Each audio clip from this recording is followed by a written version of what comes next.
Hello, and welcome to a More Perfect podcast. So today we're not going to be going over any news articles, no Democratic candidates. I know there was just a Democratic debate. It was a sleep fest. I slept through it. But today we're going to be covering a bigger idea, a larger topic, if you will. This topic is political discourse and civility.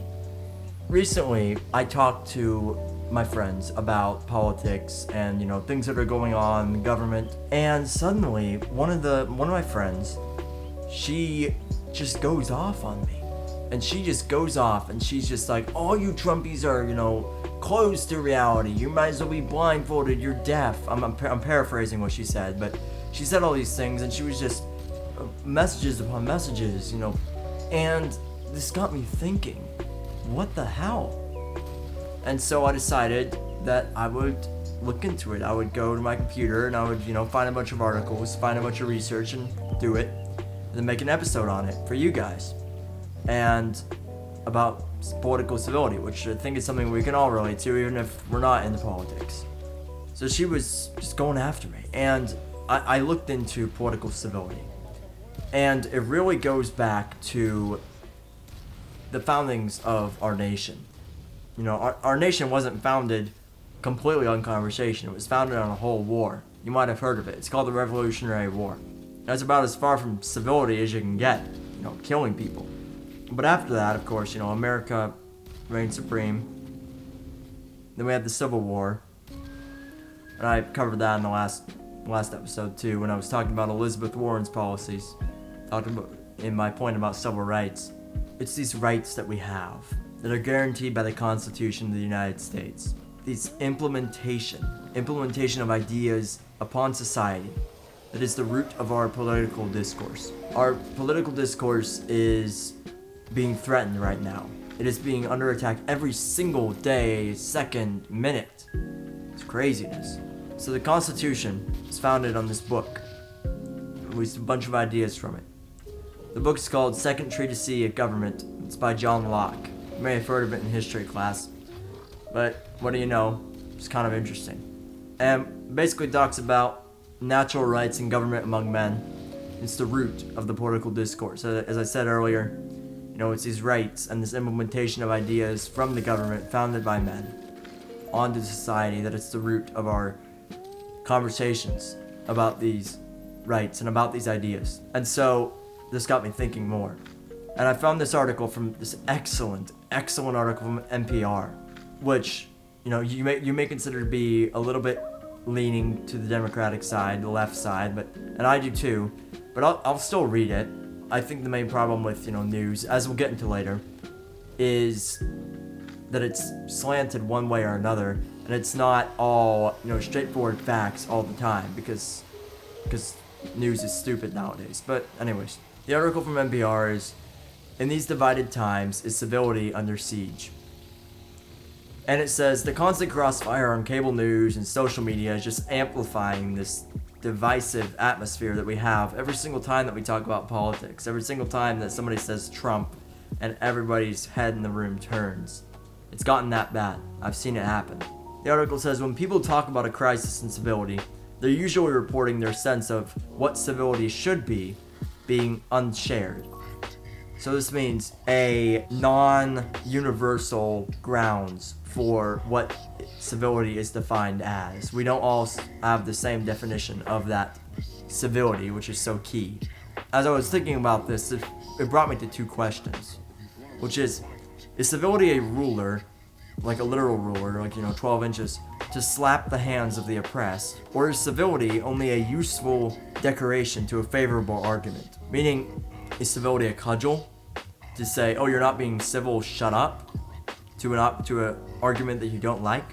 Or is civility a useful decoration to a favorable argument, or one that you like? Once you hear something that you like, once you hear something that you do agree with from Fox News or from MSNBC, you say, that's civil, that's what the other side's not doing, that's what I wish everybody would do. And what do you know? I'm not the only one that thinks this. President Obama gave a speech, maybe, a few weeks back, it seems like now. Could be a month or so, time flies. And it was about killing the cancel culture. I'll let you listen to a snippet of it here. But I do get a sense sometimes now among certain young people, and this is accelerated by social media, there is this sense sometimes of the way of me making change is to be as judgmental as possible about other people. And that's enough.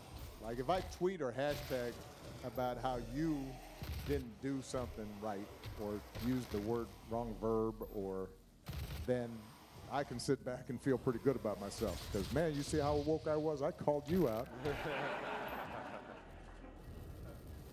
That's not activism. That's not bringing about change. You know, if all you're doing is casting stones, you know, you're probably not going to get that far.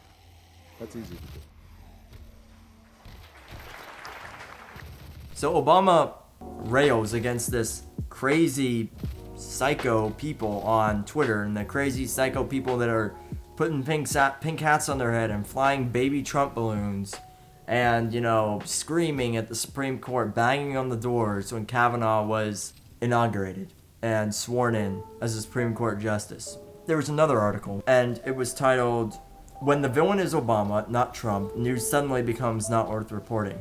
It detailed that the AFP, or the Agence France Presse, and the Reuters did report about a study from the United Nations about migrant children detained at the US border and them being held in detention, except it was in 2015. You didn't see it because those two agencies, the AFP and Reuters, they immediately retracted those stories, deleted, the article says. If they could have used one of those Men in Black memory zappers, they would have.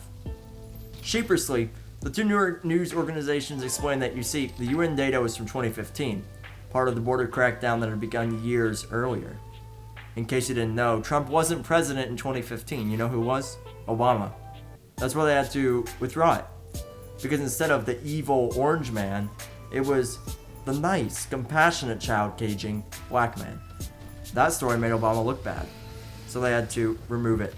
The article continues, and it says, CNN did a massive story this week involving the talents of 5 reporters after someone at Syracuse University sent out a white supremacist manifesto, gross stuff, to several cell phones, and racist graffiti was discovered in a residence hall.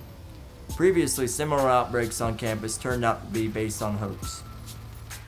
But if this story dissolves, CNN can accurately claim, hey, we were just reporting that the students were scared.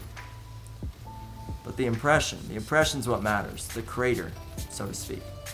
The impression created by 1,000 stories like this, that America in 2019 is a white supremacist nightmare, will linger all the same, using and ignoring facts in accordance with whether they create the desired impression is the principal agenda of today's media.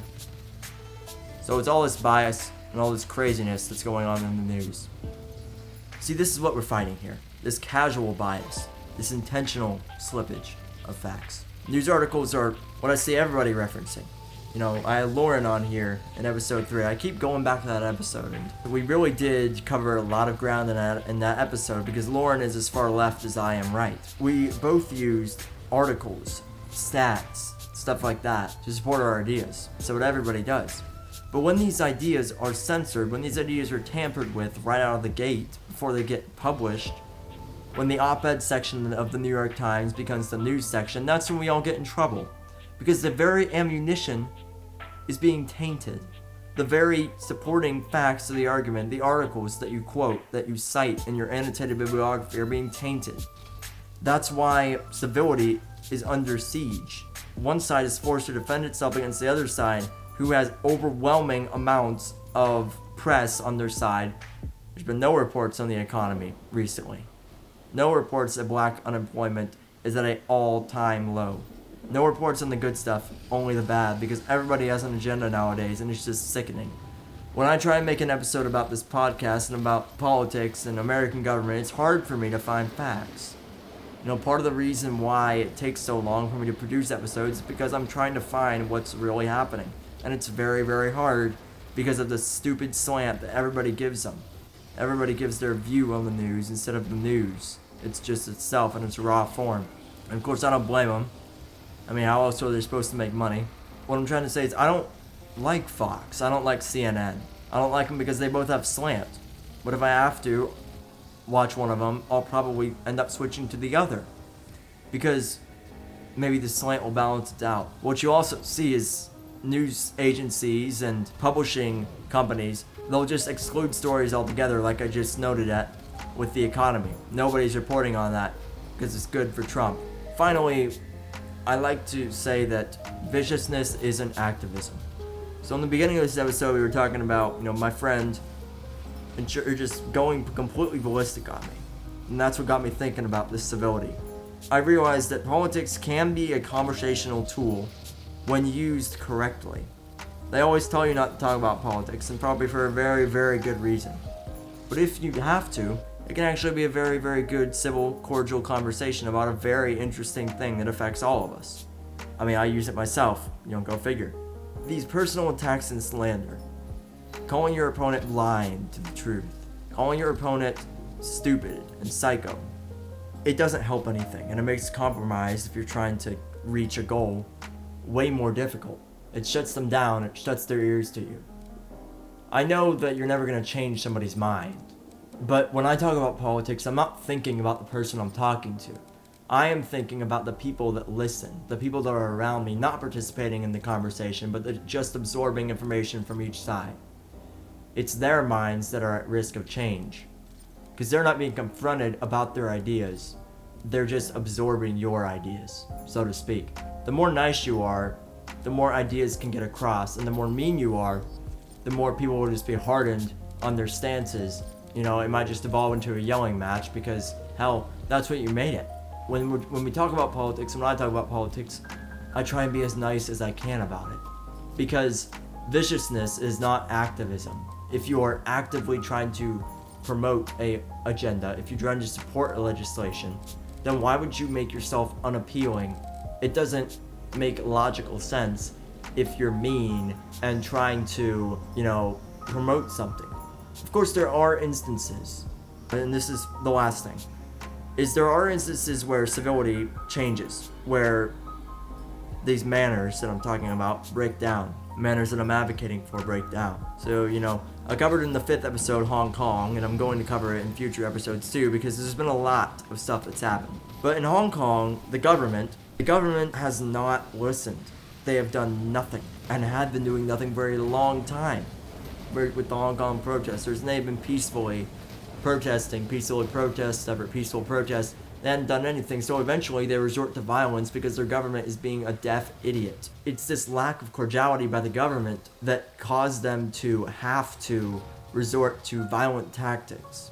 Political conversations, they don't have to be mean unless you make them mean. If one party's attacking you, you have every right to defend yourself, but if no party's attacking you and you're just being mean, then you are the one at fault. And if the conversation goes somewhere that's ugly and you were the one that was yelling in the first place, then it's your fault for taking it there. So I would encourage you guys to have manners, be civil when you talk about politics. It can be very divisive, but it can also be very fun. I mean, it can. We have to balance civility with effective communication. And at every single point in history, great change has been considered in civil. But that's not to justify rudeness and viciousness either. Please do rate this podcast up, give it 5 stars on Apple Podcasts. Of course, all the articles are going to be linked in the description. You just long press on the episode and click details, and you can click the links there and find all the articles that I referenced in this episode. They're pretty interesting if you want to give them a read. That's it from me. You guys have a more perfect day.